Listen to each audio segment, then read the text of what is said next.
Assalamualaikum warahmatullahi wabarakatuh. Wabarakatuh. Alhamdulillahi rabbil alamin wa bihi nasta'in wa ala umurid dunya waddin. Wassalatu wassalamu ala asyrafil anbiya'i wal mursalin wa ala alihi wa sahbihi ajma'in. Amma ba'du. Ilahi anta maqsudi wa ridhaka matlubi a'tini mahabbataka wa ma'rifatak. Yang terhormat Ibu Kepala Sekolah, Ibu Madira SPD MSI, serta para guru dan teman-teman saya yang tidak dapat saya sebutkan satu persatu, namun tidak mengurangi rasa ta'adzim saya kepada semuanya. Pertama-tama, marilah kita panjatkan puji dan syukur atas kehadirat Allah Subhanahu wa Ta'ala yang telah memberikan rahmat dan hidayahnya, sehingga pada hari ini kita dapat berkumpul di halaman SMP 196 dalam rangka pembiasaan salat duha. Pada kesempatan kali ini saya akan menyampaikan pidato yang berjudul Hikmah di balik peristiwa nuzulul Quran.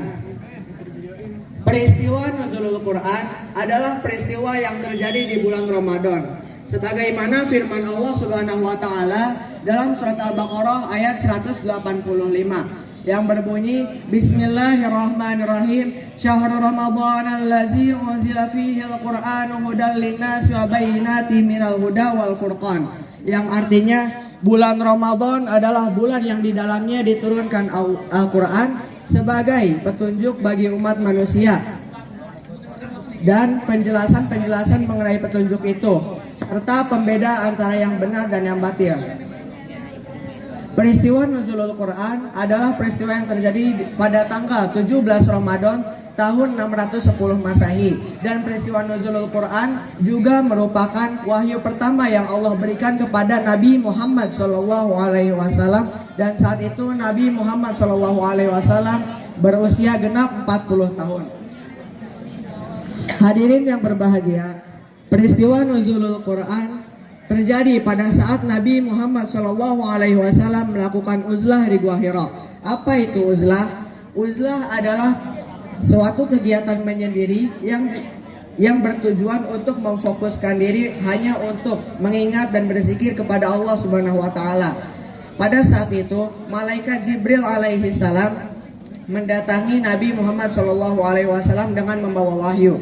Malaikat Jibril alaihi salam pun berkata, "Iqra", artinya bacalah. Namun Nabi Muhammad SAW berkata, "Aku tidak dapat membaca." Hal itu terulang hingga 3 kali.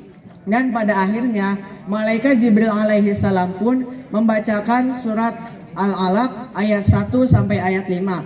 Lalu Nabi Muhammad SAW pun mengikutinya hingga ia hafal dan hingga ia bisa.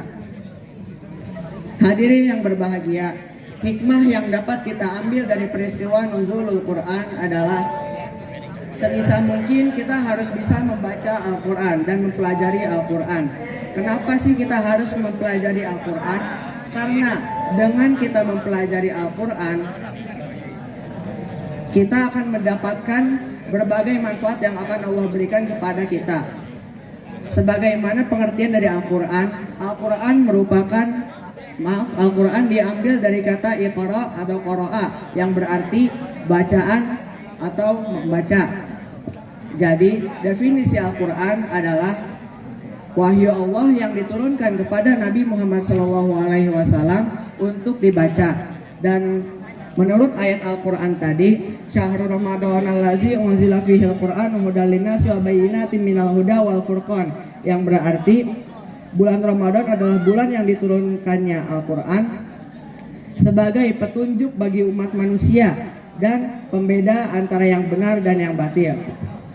Hadirin yang berbahagia, pada kesempatan kali ini saya mengajak kita semua, termasuk diri saya sendiri, untuk meningkatkan kemampuan kita dalam menguasai Al-Quran. Yang awalnya belum bisa membaca Al-Quran, mari kita tingkatkan lagi hingga kita bisa membaca Al-Quran. Yang sudah bisa baca Al-Quran, tingkatkan lagi bacaannya, tajwidnya hingga kita bisa fasih membaca Al-Quran.